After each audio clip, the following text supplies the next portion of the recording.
Okay, so the start of season 2 of The Walking Dead with the opening 90-minute long episode. If you're hoping there is any all recap of the previous season, good luck, there is none. You could pretty much have probably watched season 1 and then start watching this one, and very little time has passed. At the end of season 1, the CDC building in Atlanta had blown up, and they're trying to find another place to go to.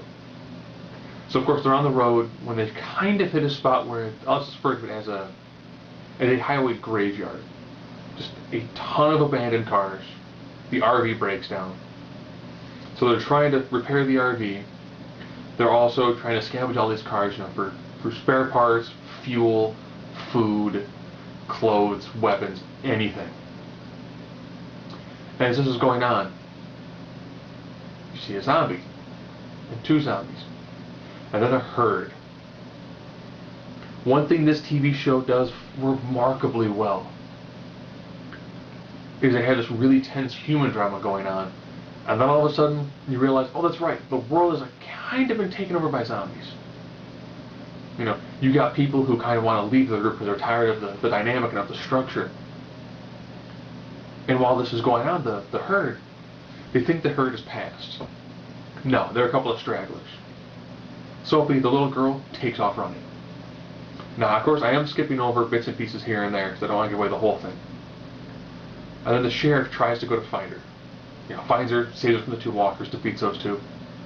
They're doing lots of things now by killing them by hand. Because if you fire off a gun, alert more of them, not much you can do. Well, she gets lost. So now it's the sheriff and Norman Reedus trying to find her. No luck. Day 2. So you get super distraught mother. All the other tension that's going on is constantly building with everybody. Then trying to find her. Still trying to figure out exactly what they can do to keep morale going, to keep people thinking about, this is entirely survival. This is super tense survival while killing zombies and knowing that you're kind of stuck in a world where, if you're lucky, you're going to die before the zombies tear you apart. I mean, the drama on this is almost off the scale sometimes. And the way this episode ends, it was just, wow, they're taking this to a whole different level. Like Robert Kirkman said, he was like, the things we're doing in this season, are going to absolutely amaze you with what they did. This is the reason why this is a 2011 Emmy winner for makeup. This is probably still by far one of the best TV shows out there. It's a small group of people, it is survival. It's a thing about surviving in the post-apocalyptic world. You already have no communications, no cell phones, no iPads. You have to rely on each other.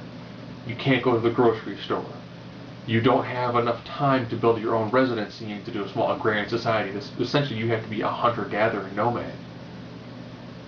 Now throw in trying to survive, a virtual, non-stop army of zombies, while trying to hopefully find, other people, find gear, find supplies. If you find people, hopefully you get along with them.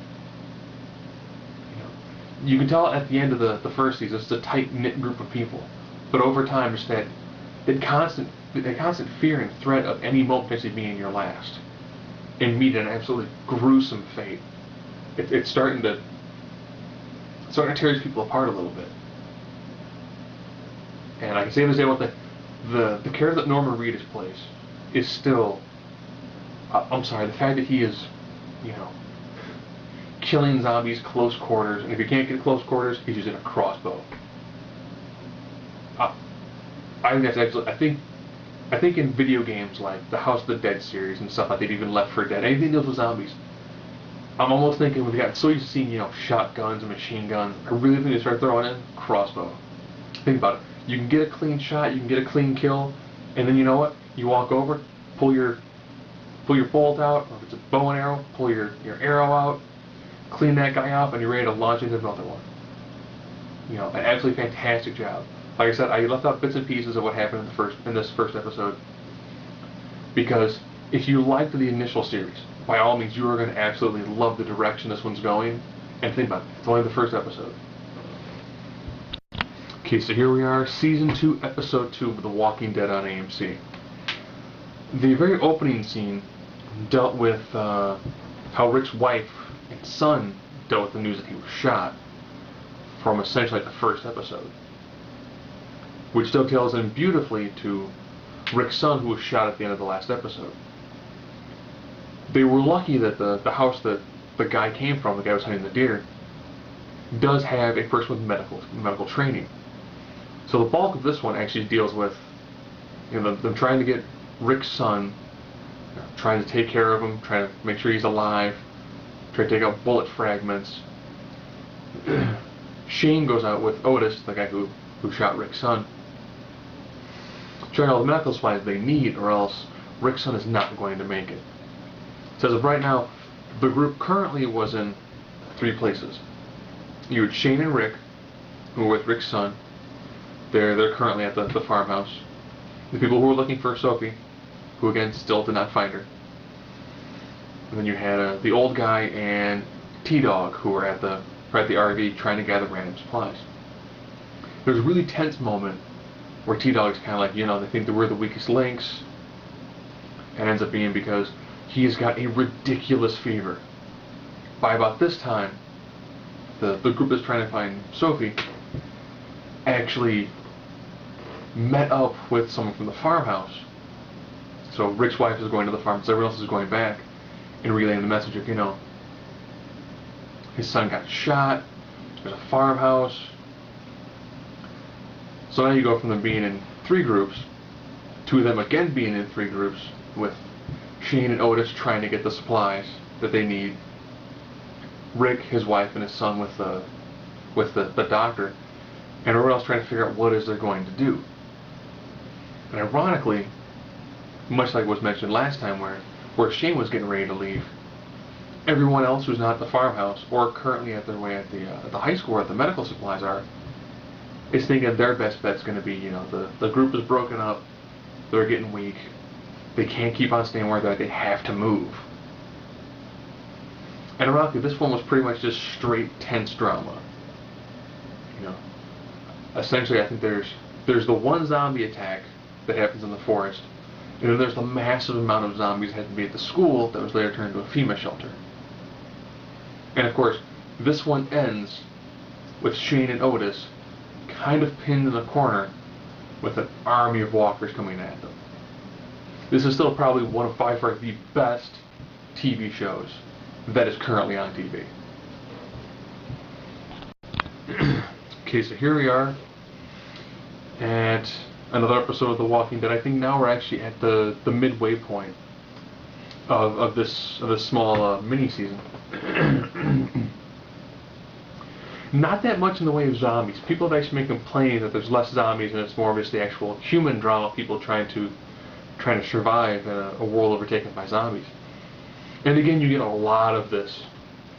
You do get a lot of this. I mean, you get a lot of exposition, a lot of people talking, a lot of dialogue. Shane and Otis are still at the high school trying to get the supplies out while they're entirely surrounded by zombies. You have Daryl finally shows up to the mini makeshift hospital where Carl's being treated. So again, you have 3 different locations. You have the RV where they're still trying to find Sophia. That doesn't change. They're still trying to find Sophia. Norman Reedus goes out and tries to find Sophia at night. No luck. He does have a very fantastic story about how when he was younger, and he actually survived for 7 days, eating berries and wiping his death regions with poison oak. And he was quite eloquent in how he described the later sensations that he felt in his more tender of areas. Huge discussions about, would you be better off dead or alive given the current situation of essentially struggling to survive and hoping to not watch your friends and loved ones be torn apart by armies of zombies. So you end up having that conversation going on while Norman and his compatriot are trying to find Sophia, and while the sheriff and his wife are discussing what's going on with Carl. And probably one of the most horrifying scenes actually has to deal with Carl. And then there's more else like, you have to operate with him with the equipment. At the very last minute, Shane does show up, and he's like, yeah, Otis didn't make it. And it's not until the very end, where you're watching Shane shave his head, that's also the opening scene, where Shane is actually reliving Otis's last moments. And, as they're both trying to make it out, they both have one bullet apiece. And that's when Shane shoots Otis in the leg, and then bludgeons him, and leaves him for dead to be torn apart by the zombies. And that's a pretty vicious, pretty brutal scene. When it's him and Otis put his life on the line to make sure that Shane could at least make it out of the school with most of the supplies. Shane kind of twists his ankle, and there's no way that the two of them, using each other like Weekend at Bernie's style, are going to be able to make it out. So Shane leaves Otis essentially to die, so that way he can escape. But they go into Carl, and Carl seems like he might actually pull through. Like I said, I think we're at like the halfway point of this small story arc.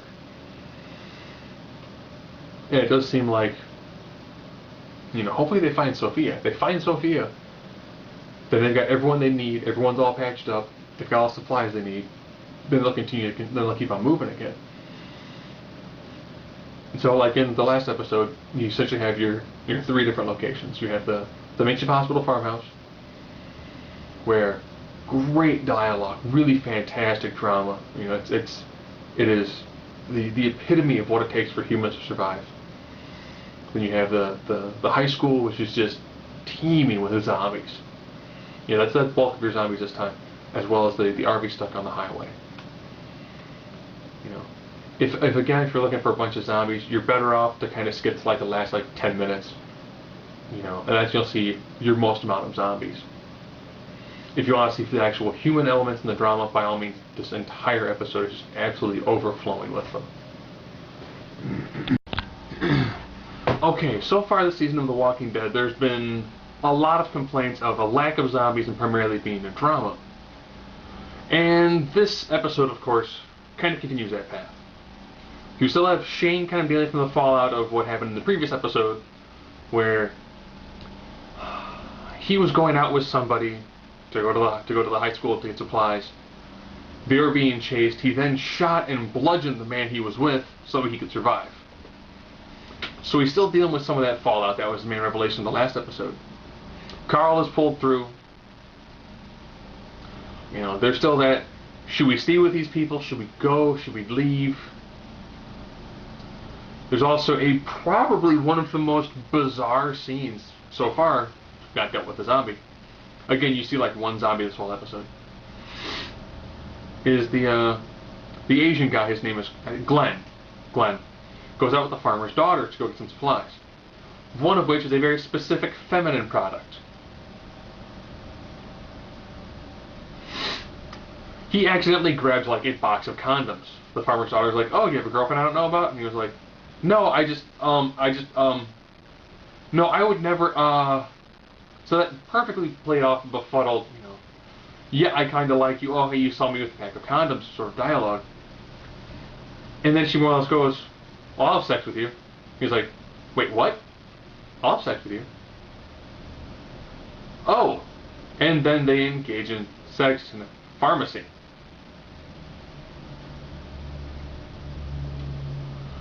I do understand that given the situation they're involved in, probably sooner or later you might actually want to go back to a time when you weren't occasionally being chased by armies of flesh-eating zombies. I mean, it makes sense.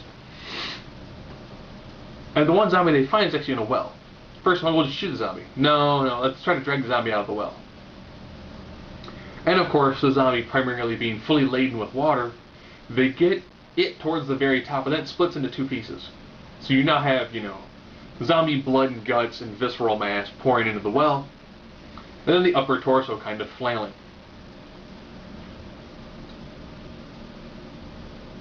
So a lot of it, again, is just the overall personal drama going on. They still haven't found Sophie. Carl has survived his gunshot. There's a pretty decent discussion about, the methodology behind faith and fatherhood, which is actually pretty solid. And then at the very, very end, you find out what that special object was. It's a pregnancy test. Probably the world's fastest pregnancy test. Normally they take several minutes. So at the very end, you find out somebody's pregnant. And this is somebody who, up to this point in time in the series, has had 2 different lovers who are also best friends. I think we now have like 1 or 2 episodes left before it goes on hiatus till February. So they're still trying to figure out, they're still trying to find Sophie. They're still trying to figure out, should they stay here at the farm? Can they stay at the farm, or should they go? They have to deal with the mental fallout from Shane, the mental fallout from people who survived the first season. And again, Norman Reedus is spending most of his time trying to find Sophie, and there's a pretty decent soliloquy about a Cherokee Rose. So we're getting towards the end of this mini-series, or mini-season I should say. And it's been pretty good from a drama standpoint. Not as exciting as it's been in the first season from a zombie standpoint. Okay, so this is pretty much one more episode of this mini-season of AMC's The Walking Dead. Again, fairly light on the way of zombies. The title of this one was called Chupacabra. I think it should have been called Daryl's Really, Really Bad Day. There's still some minor fallout from the previous issue, where you had the revelation of a pregnancy. She hasn't told anybody yet, as well as Glenn and Maggie having sex. But they're still looking for Sophia, and Carl is still recovering. They do a little bit of kind of a background to what would have happened in the middle of season 1. And bits and pieces of things are kind of revealed, but nothing truly earth-shattering. And the bulk of this episode actually deals with Daryl. Daryl, of course, is out looking for Sophia. And of course, he borrows a horse, which later adds to additional confusion between the 2 groups, as both the leaders are kind of not on the same page at all. So lots of tension between the 2 surviving groups of humans. Daryl's out and about, and a snake startles the horse that he's on, which then leads to him falling. And falling and falling and falling, and actually kind of getting impaled on one of his bolts, or quarrels, depending on how you want to refer to it. As well as getting pretty well beat up. He tries to make his way up the ravine that he's stuck in, has a problem, begins to fall again, because where it's stuck at, it's really making him hard for him to get full use of all his core muscles. And then he begins to see his brother Merle, who we haven't seen since he cut his hand off in season 1. And you can tell it's not the real Merle because he still has both hands. And more or less, he's kind of calling Daryl a sissy and a girl. And it's really bizarre because you see Daryl end up going through that, fighting off a pair of walkers in his pretty much ridiculously weakened condition, getting himself all the way back to the main camp. Of course, by this time, he is ridiculously tired, and he actually had to skin and eat a squirrel. So he's got some blood on his face. He began to make a fetish necklace. And then somebody thinks they see a walker. And Daryl gets shot. But he gets winged. He gets winged. So it's good that there's a doctor at the house they're staying at, because he's got to worry about an injury here and a bullet grazing the side of his head, knocking him unconscious. But he did find a doll that was Sophie's.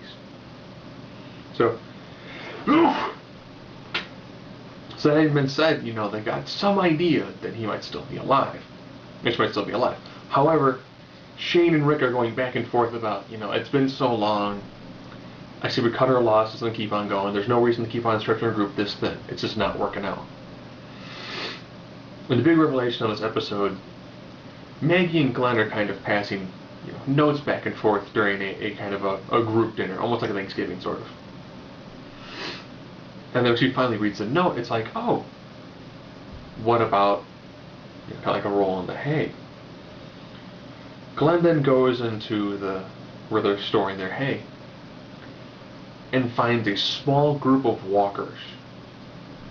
So I'm assuming what's going to be the last episode of this will probably deal with either Rick and his group leaving, and probably the revelation as to why they've got about 24 walkers locked inside a barn.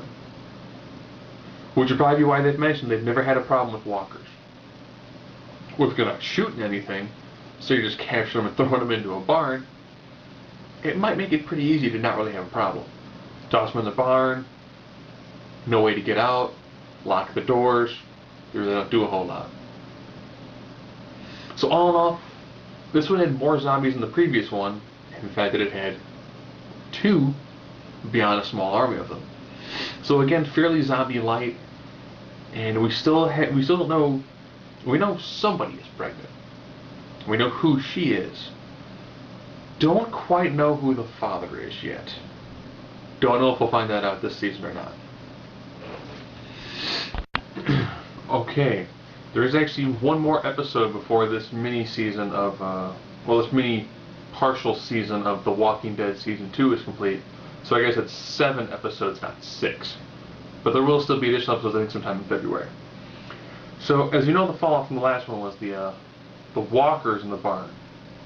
You actually find out from Maggie the reason why they have the walkers is because they really don't think that they're, they still have names. So in her mind, or the mind of Herschel and the people who live on the farm, they're just people who are sick. It's not that they're entirely devoid of any sort of humanity, they're just sick people. And you wouldn't kill a sick person. So therefore, why would you kill the zombies? Therefore, why would you kill these people? Don't call them walkers, don't call them zombies. It's unaware if her mind has changed after they do a pharmacy run with her and Glenn. To get a combination of things. One, of course, is morning after pills for Lori, or prenatal vitamins. So she gets that, pretty juxtaposed choice of, do you take the morning after pills, or do you take the prenatal vitamins? They also do, the other person's being one of the things more towards the end, where essentially she kind of takes both, and then finally tells Rick that she's pregnant. Actually, I should say, Rick finds the morning after pill boxes and then kind of confronts her with it. That's when she finally tells him about her and Shane, from way back in the first season. You can tell Rick is undeniably shaken up and rattled by this point, just how difficult things have gotten to try to keep this first existence going. We also some targeting practice. The best part still is someone's doing this and you get called out on it, which is good, because you should get called out on that. It's a horrible way to shoot a gun. Your recoil's all off from that way, as opposed from, an actual holding it straight. And then for the gun practice, Shane and Andrea decide to go out and try to hunt for Sophia, who they still haven't found yet.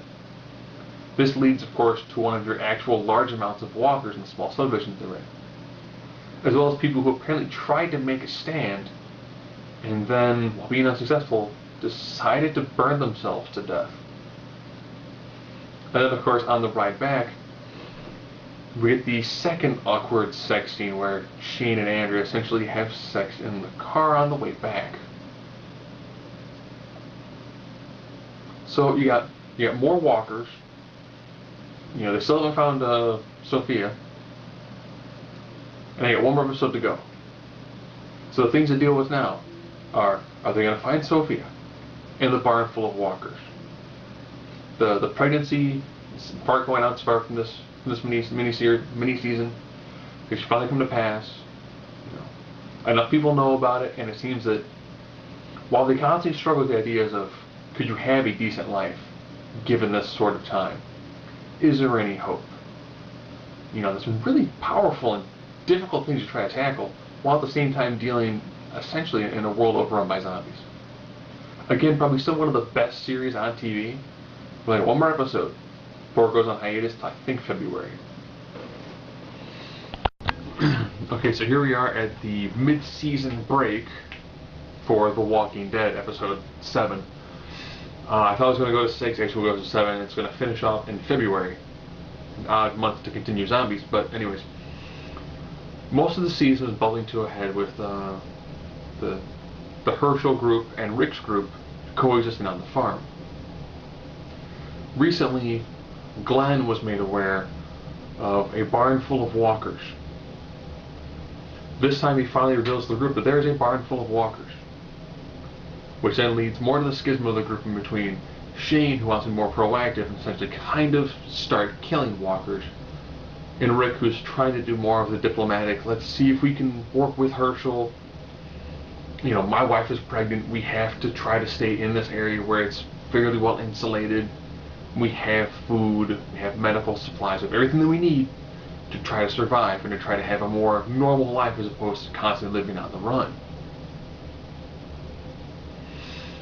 So you have the Rick and Shane dynamic, the Rick and Herschel dynamic, where he's trying to figure out, okay, what do we have to do to, one, if you want to keep them in the barn, fine, let's get the barn as secure as possible. Two, if we can stay here, what sort of things can we do? Do we help out with chores? You know, what is it going to take for us to be able to coexist as one larger group? Herschel doesn't want any of that at all, period. It's not until Maggie says she repeats a scripture verse, you know, love each other as I have loved you.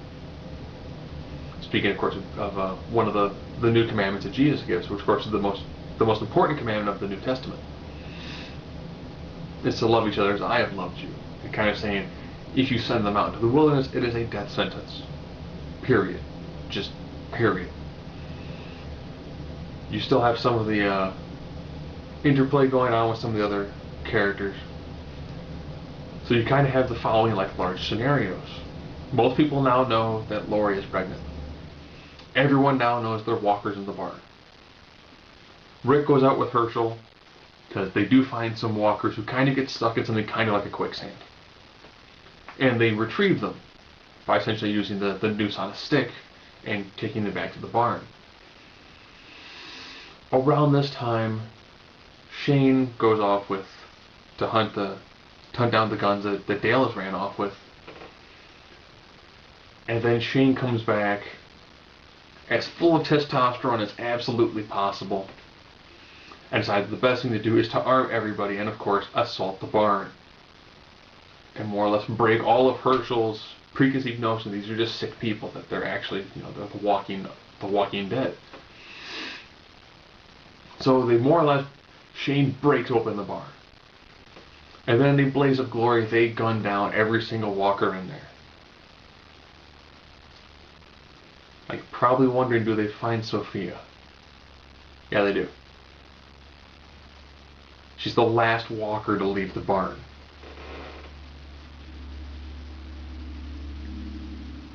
That's when Rick walks up to the front and kills, well, I guess, it's kind of known as he kills a zombie, but essentially puts a bullet in Sophia's brain. And that's how they end the mid-season. So it began with Sophia being lost, being chased down by walkers. It ended with her being revealed to have been a walker for most of this time while they were trying to hunt her down and find her. And then Rick putting her down. So you got the de-evolution of Shane, Rick just trying to get things to work, Glenn stepping it up a little bit.